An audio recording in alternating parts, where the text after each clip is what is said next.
Hello my brothers and sisters in nerdiness, welcome back to the Spider's Web, and in this video I think it's about time we started colouring in these female Darkoath Savages. These are from Games Workshop's game Warcry, and this is the box set of 10 minis that I got from Andy from Wigan Wargames and Roleplaying group, which is the reason why you see the logo at the beginning of the video. We have quite a few to get through of Andy's. We've got a few more Arena X minis and a whole box of Necromunda stuff. So we have quite a few, but after I've done this one I'm going to start concentrating a little more on some of my own minis, because hey, I want to get some of my stuff done. So we'll be doing these, and then after that I'm taking a break from Andy's and getting on with mine. I'm probably starting off with the Sniper Elite board game minis, which you saw in the previous video where I did the unboxing for the game. Now, as you can see from these minis as you look at them, they are highly detailed, and what I'm going to be doing in this video is just basically blocking in colours. So for the skin we're using Crusader skin, and so we're just putting on the base coats in this video. We're colouring in. Things may change, things may not change, but once these are all done and dried, they're going to get a coating in gloss varnish to give this paint a little protection, and then once that's dry we can then go over with matte varnish to take the shine off, and then we're going to come back to each mini individually and then redefine,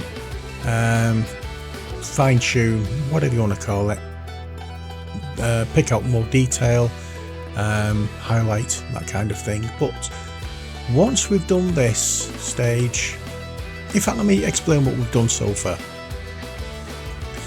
I started off by priming everything black, and then I gave a heavy dry brush of grey over all of the mini, and then I've come along after that and did a lighter, more controlled dry brush with white, and now we're going over with the speed paints.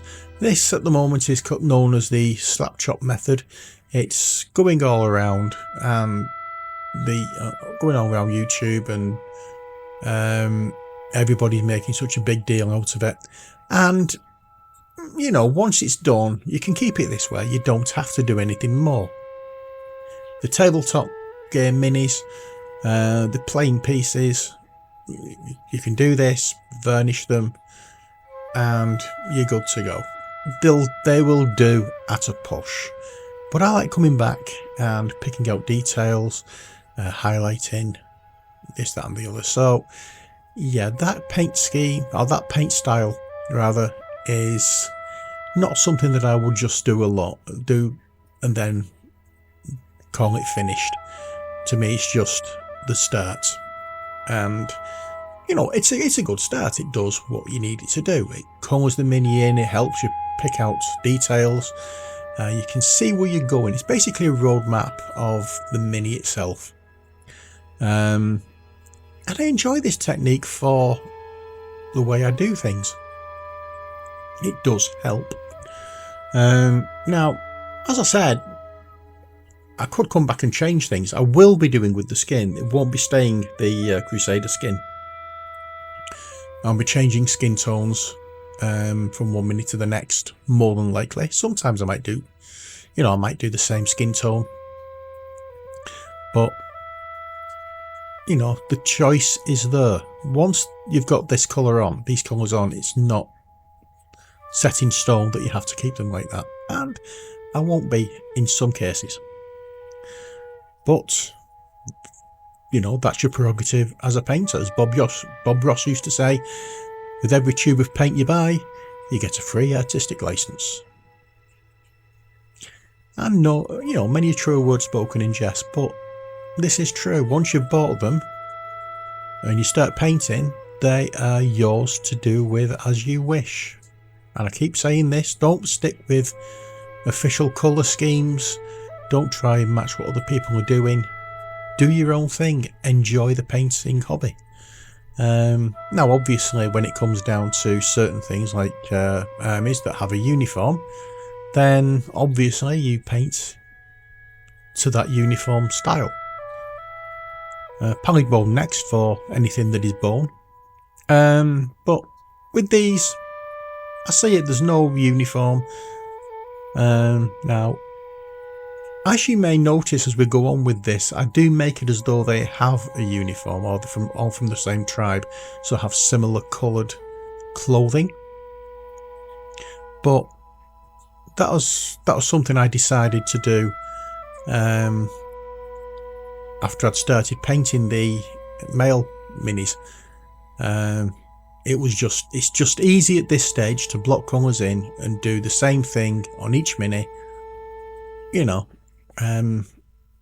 batch painting does come in useful, so does the speed paint, and you know, it gets the job done fairly quick. So you paint these, you paint each area on the same mini, there's the same kind of thing with the same colour, and then you can come back later and make adjustments if you want to. Some things I do, some things I don't.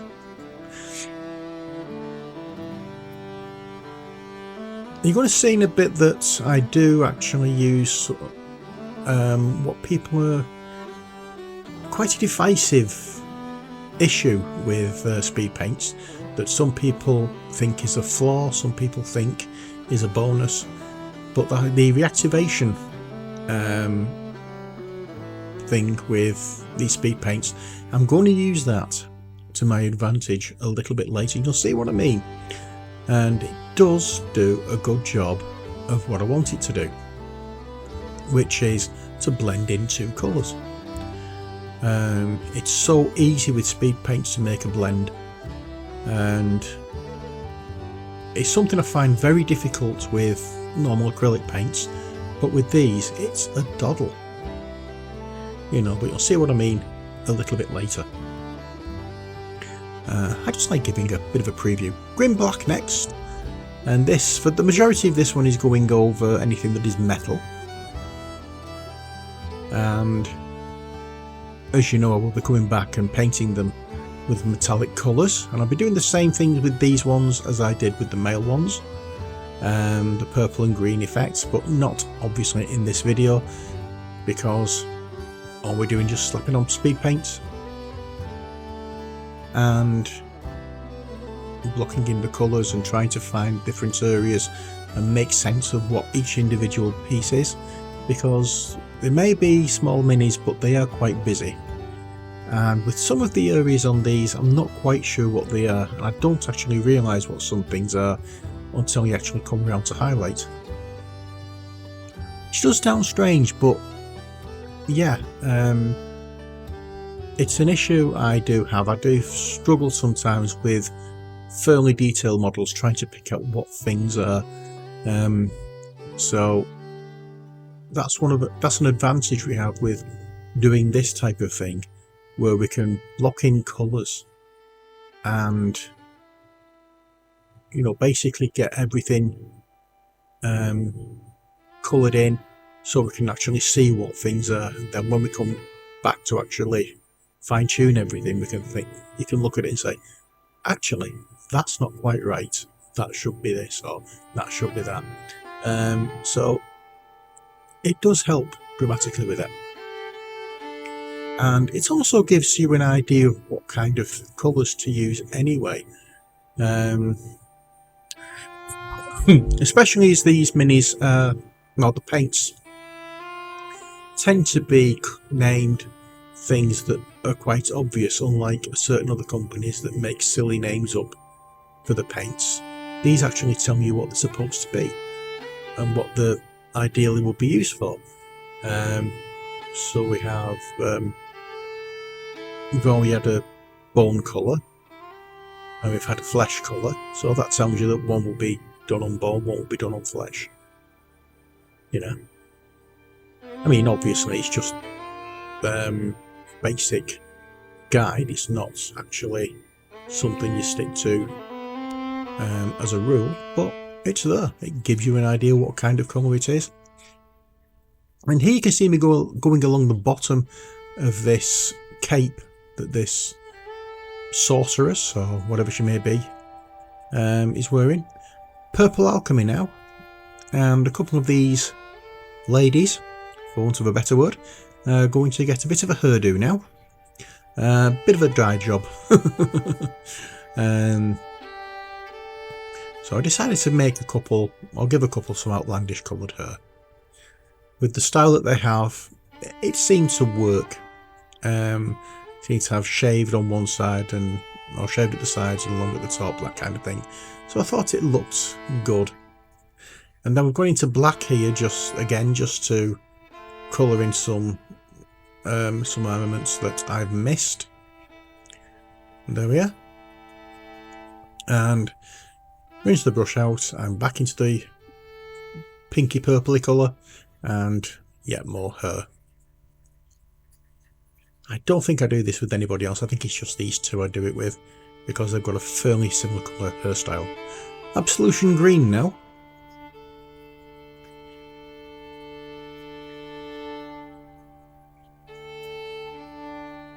And I'm trying to work out what to do with it.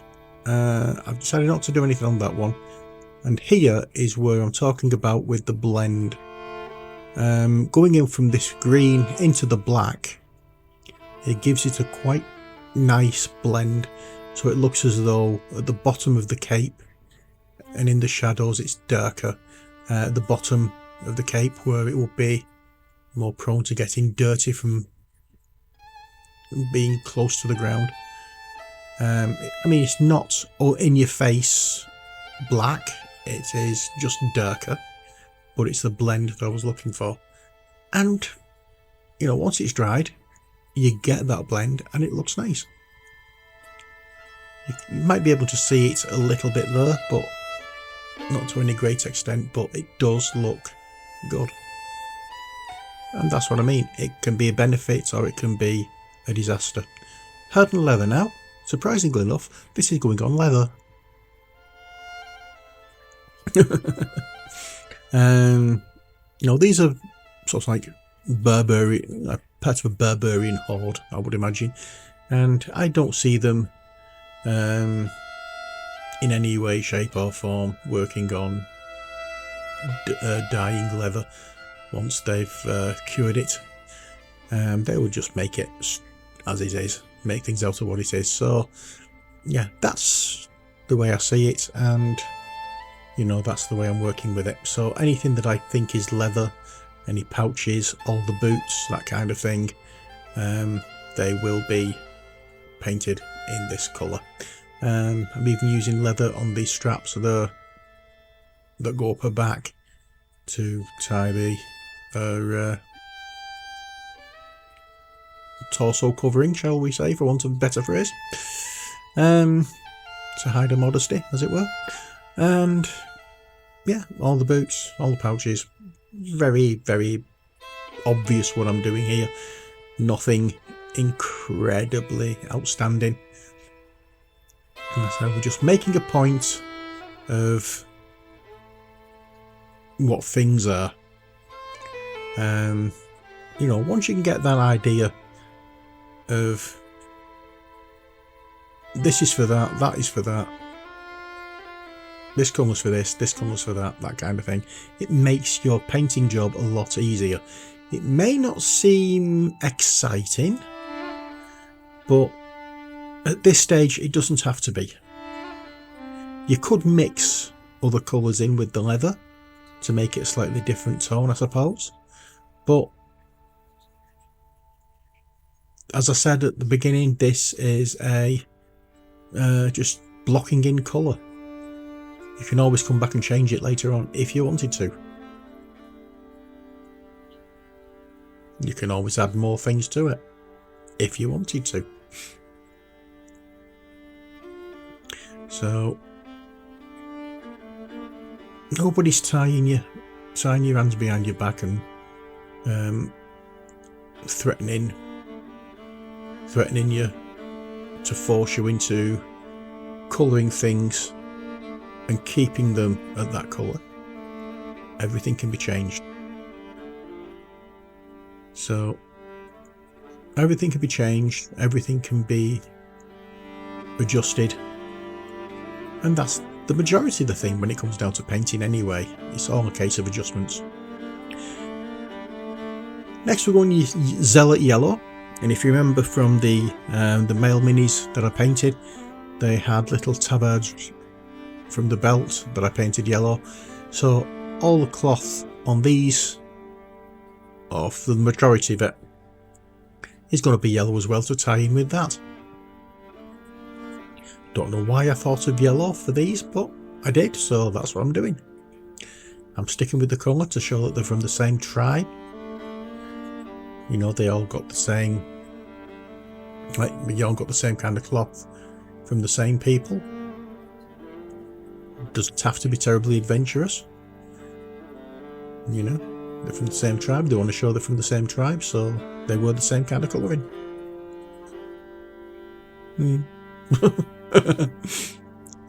I might be wrong in that, but I see it as a not uniform, as it were. It's nothing that's been, you know, passed down that you have to do it to wear this. It's just all that's really available. So that's the story I've got in my head while I'm painting these.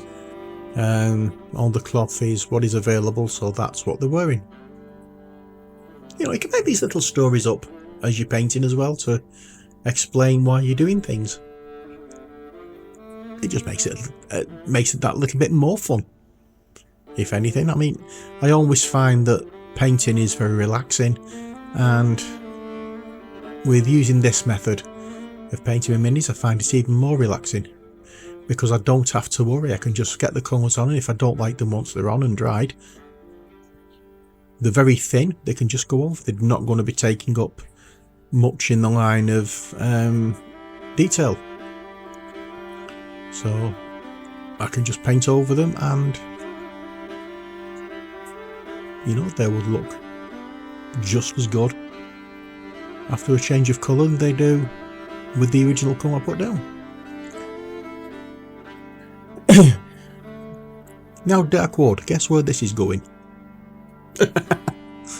Yeah, I told you, it's not brain surgery, it's just slapping colours on.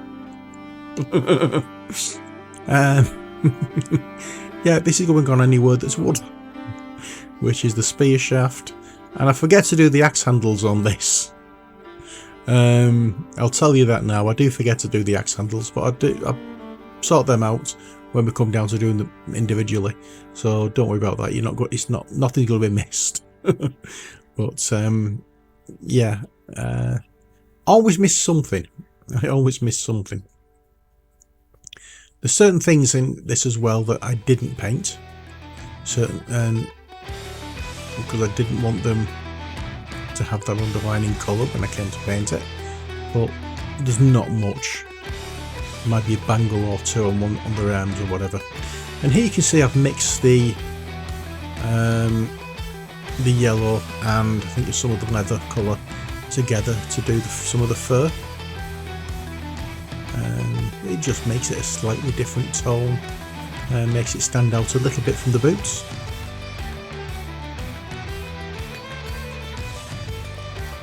And it looks interesting. So as I say, you can mix these colours together to make a different tone. And yeah, I like it when you can do that. And now orc skin. And this, if you remember from the male minis that I did, I painted this on the wrappings around the spear tip, around the spears, and any ribbons and whatever. That's what I used this colour for. I do quite like this. It's a lovely green colour, lovely shade of green. Not as dark as the Absolution green that we used on the Sorceress's Cake, but really bright, but not in your face. It's one of those strange little colours. Very much like the old Citadel Goblin Green, if you remember that. Nothing on there, I don't think. Nope. And yep, we've got wraps here we can do, and we've got that little strand of material coming from the base of the spear tip as well. There we are.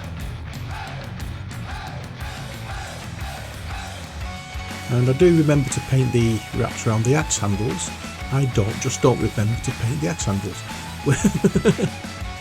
Oh dear. So I'm just tapping on a little bit of this colour and wiping off. I just want to tint the yellow on the dress.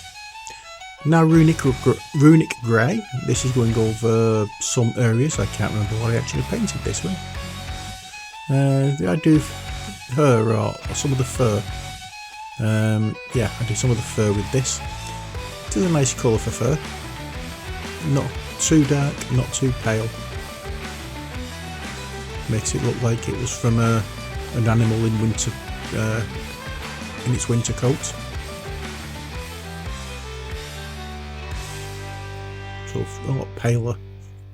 Not, you know, a lot paler than it would normally be in summer. You know, some of these animals can have different coats. Gravelord grey, slightly darker grey colour, and I think this is going to go on to that one woman's trousers. And oh no, the fur on the sorceress. So she's got a fur collar on the top of her cape, and I'm sure, yes I do, yeah, this is going on the trousers. And I'm just mixing in a couple of little colours with this just to make it look a little different. Doesn't matter what colours you use, just slap some together if you want to.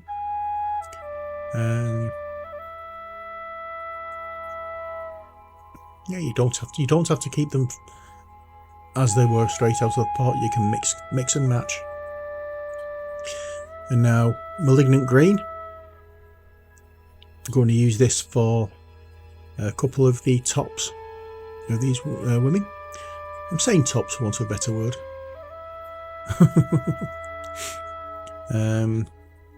There's a couple of areas I'm going to be painting this, and I actually forget this is the malignant green. When I came around to painting them, doing the highlights, I thought they were the yellow because it's a very similar colour to that yellow we used for the, for want of a better word, skirts. They do dry very, very similar. And there we are. Now I hope you've enjoyed this video. We're coming to the end, but I just want to say that if you did enjoy the video and you think it was worth a while, or you learned something, or you liked something that I've said, or just basically enjoyed the video, then you can always help out in some way. I'll be grateful if you could help out in some way. Now that could just be very simply liking the video, sharing the video, subscribing, but we can always help out financially as well with Patreon or Buy Me a Coffee, and the details for that is in the description. But however you can help out with the channel, it would be greatly appreciated and very, very welcome. And for all those who have subscribed and liked the videos and made a comment on the videos as well, I'd like to thank you all. I love reading your comments. I really like basically touching base with you, as it were, and what's the word? Just getting in contact with you and replying to your comments and reading them. Makes me feel as though I'm not wasting my time.